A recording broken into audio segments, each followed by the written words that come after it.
अंदर।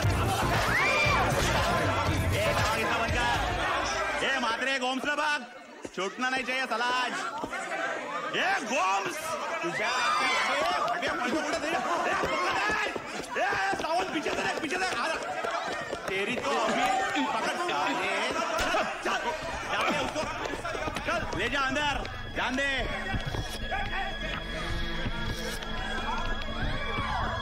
चले Michael Jackson, Madonna, सबकी औलाद है, जान दे वैन में। This bloody घाटी has just spoiled our mood.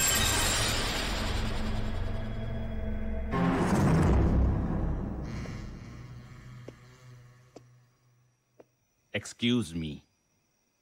What did you say? Ghati. What do you think? We cops are vernaculars?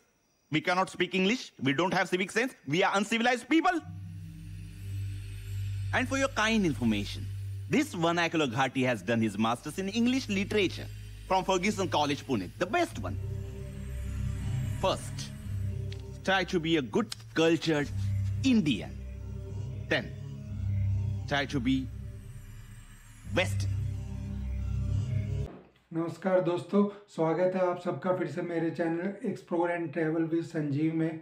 अभी हमने ये बॉलीवुड की काफ़ी पॉपुलर मूवी पेज 3 का एक शॉर्ट क्लिप देखा, जिसको देखने के बाद आपको थोड़ा बहुत आइडिया लग गया होगा कि आज हम एयर कोड्स के बारे में बात करने वाले हैं। अभी पीछे मैंने एक मिशन वोकैबुलरी पार्ट 1 के नाम से वीडियो बनाई थी, जिसमें हमने ग्रामर और वोकैबुलरी के बारे में काफ़ी डिस्कशन किया था। हमने देखा था कि हम कैसे अपनी इंग्लिश की फ्लुएंसी को इम्प्रूव कर सकते हैं और कैसे हम अपनी वोकैबुलरी को बिल्ड कर सकते हैं। तो हमने उसमें ग्रामर के इम्पोर्टेंस की जब बात हो रही थी, उसके सिग्निफिकेंस की, तो हमने उसमें ये देखा था कि ग्रामर में जो है पंक्चुएशन का भी काफ़ी इम्पोर्टेंट रोल रहता है। तो उस समय मैंने संक्षिप्त में वर्णन किया था कि एयर कोड्स जो है उसका क्या यूज़ होता है। तो आज इस वीडियो में हम डिटेल में एयर कोड्स या जिसे फिंगर कोड्स भी कहते हैं उसके बारे में डिटेल में बात करेंगे। And I am pretty much sure कि आप इस वीडियो को अगर पूरा देखते हैं तो आपका जो एयर कोड्स से रिलेटेड जो कंसेप्ट है वो पूरा क्लियर हो जाएगा और इन फ्यूचर आप कॉन्फिडेंटली एयर कोड्स को अपने कन्वर्सेशन में यूज़ कर पाएंगे। तो बेसिकली जहाँ तक ग्रामर की बात है तो उसमें पंक्चुएशन का जो है काफ़ी सिग्निफिकेंस रहता है। और जहाँ तक पंक्चुएशन की अगर हम बात करें तो काफ़ी सारे उसमें मार्क्स होते हैं, बट उसमें जैसे कि जो ज़्यादा मोस्ट यूज जो पंक्चुएशन मार्क्स हैं वो जैसे फुल स्टॉप हो गया या कोमा हो गया, और उसके अलावा जो कोटेशन मार्क्स होती हैं इन्वर्टेड कोमा, वो भी जो है काफ़ी पंक्चुएशन जो काफ़ी यूज़ होती है।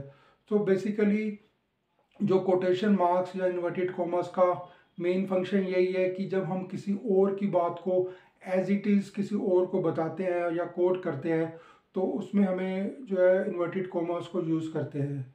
तो जैसे कि हमने सबने डायरेक्ट इनडायरेक्ट जो है अपने पढ़े हुए हैं, तो डायरेक्ट और इनडायरेक्ट में बेसिकली यही होता है कि जब हम किसी की बात को एज इट इज़ किसी थर्ड पर्सन की बात को किसी और को बताते हैं और जब उसको हम एज इट इज़ बताते हैं तो उसको हम इन्वर्टेड कोमास के अंदर में रख के बताते हैं। बेसिकली जब रिटन इंग्लिश की बात हो रही होती है तो अगर उसी किसी की बात को अगर हम अपनी भाषा में कन्वर्ट कर दें तो जो है उस केस में हम इन्वर्टेड कोमास को हटा देते हैं और वो जो है इनडायरेक्ट स्पीच बन जाता है। तो अगर हम इसको एक एग्जांपल से अगर समझें कि जैसे Rahul said comma inverted comma start I will go to Delhi tomorrow. तो बेसिकली ये डायरेक्ट स्पीच है। अगर हम इसको इनडायरेक्ट स्पीच में बनाएंगे तो इसमें हम एक तो थोड़ा बहुत इसमें चेंजेस होगा और इन्वर्टेड कोमास भी हट जाएंगे, जैसे कि Rahul told he would go to Delhi next day. So basically जब हम इनडायरेक्ट स्पीच में आते हैं तो हम इन्वर्टेड कोमास को हटा देते हैं। तो ये तो जो है एक मेन फंक्शन है जो कोटेशन मार्क्स का या इन्वर्टेड कोमास का।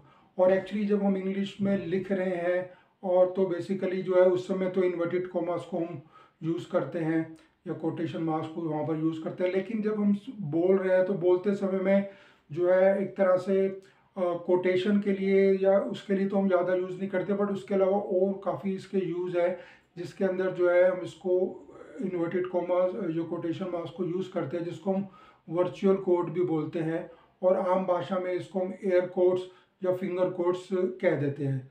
सो बेसिकली जब हम अपनी स्पीच के अंदर इसको यूज़ करते हैं एयर कोड्स का, तो उसका यूज़ करने के दो तीन उसके पॉइंट वो पर्पस होते हैं जिसमें हम इसको यूज़ करते हैं। एक तो जो जब हम किसी बात को एम्फेसाइज करना चाहते हैं, मतलब जो एक वर्ड हो या कोई फ्रेज़ हो, अगर उसको अपनी स्पीच में हम जो एम्फेसाइज करना चाहते हैं तो उस समय जो है हम एयर कोड्स का उसमें यूज़ करते हैं। या कोई एक ऐसा होता है कि अगर हम कोई बात को सार्केस्टिक वे में बोल रहे हैं तो भी जो है उस समय एयर कोड्स का यूज़ होता है। या ऐसा होता है कि हम कोई ऐसी बात, कोई शब्द या कोई ऐसा फ्रेज़ जो हम अपनी स्पीच में यूज़ करते हैं बट हम उस पर एक डाउट क्रिएट करते हैं, या हम इंडिकेट करते हैं कि जो ये वर्ड है या फ्रेज़ है इसका अपोजिट मीनिंग है, हम हमारा जो मेन एक्सप्रेशन है कि उसका अपोजिट हम चाहते हैं कि ये बात इंडिकेट करे, तो जो है हम एयर कोड्स का यूज़ करते हैं। तो अभी हम एक एक करके ये सारे जो भी एयर कोड्स का जो एग्जांपल्स है उनको देखेंगे।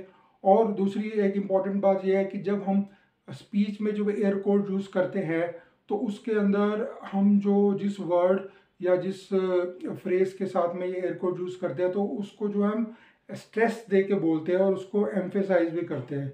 तो अभी अभी हम जैसे जैसे एग्जाम्पल के साथ देखेंगे तो ये आपको बिल्कुल क्लियर हो जाएगा।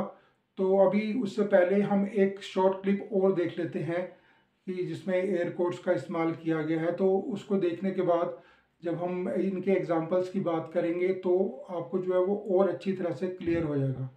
तो चलिए पहले एक शॉर्ट क्लिप देखते हैं। Hey. Ross, I know you're pissed at me, but we have to talk about this. Actually, we don't. Fine, okay, fine. But I gotta say, technically, I didn't even do anything wrong. What? You didn't do anything wrong? I said I didn't technically. Okay, well, let's put aside the fact that you accidentally picked up my grandmother's ring and you accidentally proposed to Rachel. But can't I just stop you right there for a second? When people do this, I don't really know what that means.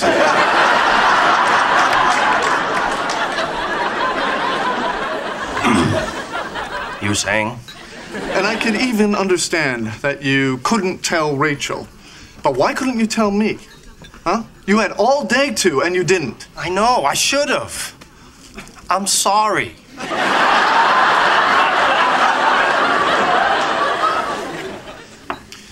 Not using it right, Joe. ये clip देखने के बाद आपको जो है air codes के बारे में थोड़ी और अच्छी तरह से नॉलेज हो गई होगी, क्योंकि इस क्लिप के अंदर में एयर कोड्स का काफ़ी अच्छी तरीके से इस्तेमाल किया गया है और वो सिचुएशन के अंदर जो है काफ़ी फिट भी बैठ रहा है। तो चलिए हम एक एक करके सारे एग्जांपल्स को देखते हैं और देखते हैं कि एयर कोड्स का जो है एक्चुअल में कहाँ कहाँ पर कैसे कैसे यूज़ होता है। तो जैसे कि हमने बात की थी, जो सबसे पहला एयर कोड का यूज़ है कि जब हम किसी वर्ड को या किसी फ्रेज़ को एम्फेसाइज करते हैं या हाईलाइट करते हैं तो उस समय भी जो है हम एयर कोड्स का यूज़ करते हैं। सपोज़ उसको एक एग्जांपल से समझते हैं कि आप अपने एक फ्रेंड से बात कर रहे हैं, अपने किसी तीसरे कॉमन फ्रेंड के बारे में जो आपका कभी पुराना दोस्त होता था, और आप उसको बताते हैं कि प्रशांत ने काफ़ी अपनी लाइफ में तरक्की कर ली है और वो काफ़ी वेल्दी बन गया है या बिलियनियर बन गया है। तो आपका जो फ्रेंड है वो आपसे पूछता है कि मैंने ढंग से सुना नहीं, क्या बोला तुम्हें, वो क्या बिलियनियर बन गया? तो आप उसको बोलते हैं yes you listen correctly, he is billionaire now. तो जो ये बिलियनियर को जो हम एम्फेसाइज कर रहे हैं और जो उसको स्ट्रेस दे रहे हैं एयर कोड्स के साथ में, तो ये एक तरह से इसको एयर कोड का एक यूज़ है। जनरली जब हम कुछ चीज़ इंग्लिश में लिखते हैं तो हम इन्वर्टेड कोमा यूज़ कर लेते हैं, लेकिन जब हम बोल रहे हैं तो एक तो हम उस वर्ड को जो है स्ट्रेस देते हैं बोलने में भी, और जो उसके साथ में एयर कोड्स का भी हम यूज़ करते हैं। तो जैसे हम डायरेक्ट इनडायरेक्ट के बारे में बात कर रहे थे, तो उसमें तो सिंपली हम किसी और की बात को कोट जब करते हैं तो उसको जो है इन्वर्टेड कोमास में रखते हैं, लेकिन यहाँ पर हम किसी और की बात को कोट नहीं कर रहे, हम अपनी ही बात को जो है वो हाईलाइट या एम्फेसाइज कर रहे हैं जो है एयर कोड्स का इस्तेमाल करके। तो चलिए अब ये तो हमने देख लिया कि जब किसी वर्ड को या फ्रेज़ को जब एम्फेसाइज या हाईलाइट करना होता है तो एयर कोड्स का यूज़ कैसे होता है। अब हम जो है दूसरा अपना जो पॉइंट देखते हैं कि एयर कोड्स का जो दूसरा इस्तेमाल है, जो हमने बात की थी, जब हम किसी चीज़ को सार्केस्टिक वे में बोलते हैं तो भी जो है हम एयर कोड्स का इस्तेमाल करते हैं। तो सपोज़ करो आपका जो छोटा भाई है वो एक प्लान बनाता है क्रिकेट मैच देखने का अपने दोस्तों के साथ में, और उसको ये मालूम है कि अगर वो सच सच बताएगा घर में तो शायद उसको इस चीज़ की परमिशन नहीं मिल पाएगी। तो वो घर में ये बोलता है कि मैं बुक फेयर देखने के लिए जा रहा हूँ, और आपको ऑलरेडी किसी कॉमन फ्रेंड से ये बात पता चल जाती है कि वो बुक फेयर में नहीं जा रहा है, वो क्रिकेट मैच देखने जा रहा है। और जब वो आपको बोलता है कि भैया ठीक है मैं जा रहा हूँ बुक फेयर में, तो आप उसको सार्केस्टिक में कहते हो okay enjoy visiting book fair. तो बेसिकली आपको मालूम है कि वो बुक फेयर नहीं जा रहा, पर उसको जो आप बोलते हो कि इंजॉय विजिटिंग बुक फेयर, तो एक तरह से आप इसको सार्केस्टिक वे में उसको एक तरह से इंडिकेट भी कर रहे हो कि तुम बुक फेयर में नहीं जा रहे हो, तुम कहीं और जा रहे हो। तो अब देखा जाए तो इसके अंदर हमने पूरे एक फ्रेज जो है विजिटिंग बुक फेयर को जो है एयर कोर्स में किया है। पर कई वर्ड ऐसे भी हो सकता है कि एक वर्ड को भी जो है हम जो है एयर कोर्स के जरिए बात कर बोलते हैं। तो अब इसको हम एक और एग्जांपल के साथ समझते हैं। सपोज़ आप अपनी वाइफ के साथ हैं और आप किसी शॉपिंग मॉल में विज़िट करते हैं, और आप अपनी गाड़ी में थे और ऑलरेडी आप बियर पी रहे थे, और आपको मालूम है कि जब आप अंदर एंट्री करोगे तो आपको वहाँ पर वो बियर से एंट्री नहीं करने देंगे। तो आप उसको जो है अपनी बियर को एक कोक के कैन के अंदर जो है शिफ्ट कर लेते हो, और उसके साथ आप अंदर जाते हो। और उसमें अगर आपके जो वाइफ है वो आपसे बड़े सार्केस्टिक वे में बोलती है how is your Coke, so how is your Coke. तो कोक को जो है एक तरह से हम एयर कोट्स में दिखा रहे हैं। तो इसका मतलब आपको भी मालूम है और आपकी वाइफ को भी मालूम है कि आप जो है कोक नहीं पी रहे हैं, आप बियर पी रहे हैं। बट जब वो उसको एयर कोट्स में बोलते हैं तो एक तरह से हम उसको सार्केस्टिक वे में करके बोल रहे हैं।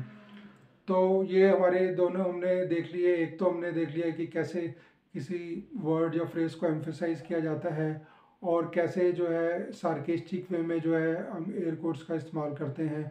अब जो लास्ट वाला एक हमारा एयर कोट्स का यूज़ है उसको हम देख लेते हैं।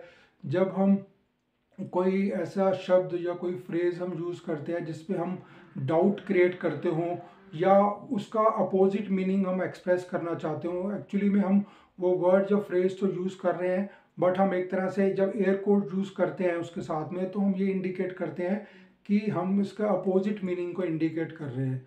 तो अब सपोज़ कीजिए कि आपका छोटा भाई जो है उसको आप चाबी देते हैं गाड़ी की, और उसको बोलते हैं कि जो गाड़ी है वो बाहर सड़क से जो है तो आप गैराज के अंदर खड़ी कर दो, और उसके बाद आप कहीं और बिज़ी हो जाते हो। तो वो इस दौरान में वो आपका भाई जो अपने दोस्तों के साथ में वो एक राइड के लिए निकल जाता है, और वो कहीं पे जाके जो है गाड़ी का जो है एक्सीडेंट कर देता है, रैश ड्राइविंग करता है, और आपको आके फिर वो एक्सप्लेन करता है कि भाई वो गया था और उससे जो है किसी जो है एक्सीडेंट हो गया। और उसको जब आप उसको डांटने की कोशिश करते हो तो वो आपको बोलता है कि ये मेरी इसमें कोई गलती नहीं है, और ये जो किसी दूसरे की गलती की वजह से सब हुआ है। और जबकि आपको भी एक ऑलरेडी किसी से पता चल चुका होता है, तो आप उसको एक तरीके से अगर ऐसे बोलते हो okay you accidentally jump the red light and you accidentally you crash your car with the lorry. So basically when you are saying you accidentally jump the red light या you accidentally crash the car with lorry, तो आप एक तरह से अपने जो इन phrases को जो है वो एक तरह से इंडिकेट कर रहे हो कि जो आप बोल रहे हो आपका एक्सप्रेशन वो नहीं है, आप इसके जो है अपोजिट में आप इंडिकेट कर रहे हो। तो बेसिकली अब हम ये तीनों देख लिए हैं हमने कि एयर कोड्स का क्या यूज़ होता है एज ए एम्फेसाइज में भी, एज ए सार्केस्टिक वे में भी, और एज ए अगर हम उसको डाउट क्रिएट करते हैं। तो आई होप आपको ये एयर कोड्स का कॉन्सेप्ट जो है अब बिल्कुल क्लियर हो गया होगा। तो अगर आपको ये वीडियो अच्छा लगा हो तो प्लीज़ आप मेरे यूट्यूब चैनल को सब्सक्राइब करें। इसका नीचे मैं इसका डिटेल दे दूंगा। तो बेसिकली मैं बहुत सारी वीडियोस जो इंग्लिश लैंग्वेज से संबंधित बनाता रहता हूँ, जिसमें हम कई तरह के इंग्लिश से रिलेटेड बात करते हैं, चाहे वो ग्रामर हो चाहे वोकैबुलरी हो, और मैं उसको अपने यूट्यूब के ऊपर डालता हूँ। और कभी उसको साथ ही साथ में कई बार उसको फेसबुक वगैरह पे और दूसरे सोशल मीडिया चैनल्स पर भी डाल देता हूँ। तो अगर आप इसको मेरे चैनल को सब्सक्राइब करेंगे तो आगे से डायरेक्ट ही आपको जो है वो वीडियो डायरेक्ट आपके पास मैसेज पहुंच जाएगा। So thanks for watching this video, that's all from me, have a nice day, bye bye.